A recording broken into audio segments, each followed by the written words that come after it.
اور آپ صلی اللہ علیہ وسلم نے جب اپنی امت کے 73 فرقوں کا بیان کیا کہ پہلے یہودی 71 فرقوں میں تقسیم ہوئے، عیسائی 72 فرقوں میں تقسیم ہوئے، آپ میں کہ میری امت 73 فرقوں میں تقسیم ہوگی۔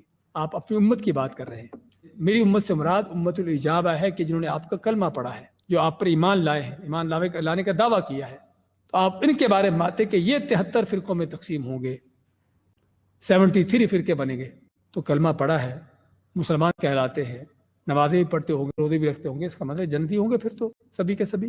آپ کلھا فی النار، کلمہ پڑھ کے بھی، مسلمان کہلا کے بھی، اللہ اس کے رسول پر ایمان کا دعویٰ کر کے بھی، نمازیں اور مختلف طرح کی باتیں کر کے بھی، پھر بھی کیا ہے؟ کلھا فی النار، کہ سبھی جہنمی ہیں، الا واحدہ، سوائے ایک کے۔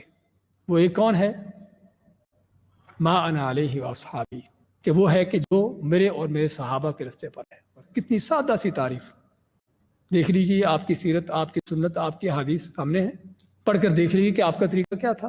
صحابہ اکرام کی سیرتیں سامنے ہیں، دیکھ لیجیے کہ صحابہ اکرام کا طریقہ کیا تھا، دین پر چلنے کا، دین پر عمل پیرا ہونے کا، نماز کا، روزے کا، عقائد کیا تھے ان کی معیشت کے، قانونی کے معاملات کیسے چلتے تھے، ان کے سیاسی معاملات کس طرح کے تھے، ان کے ماحول، معاشرے، گھر کے رسم و رواج کیسے تھے۔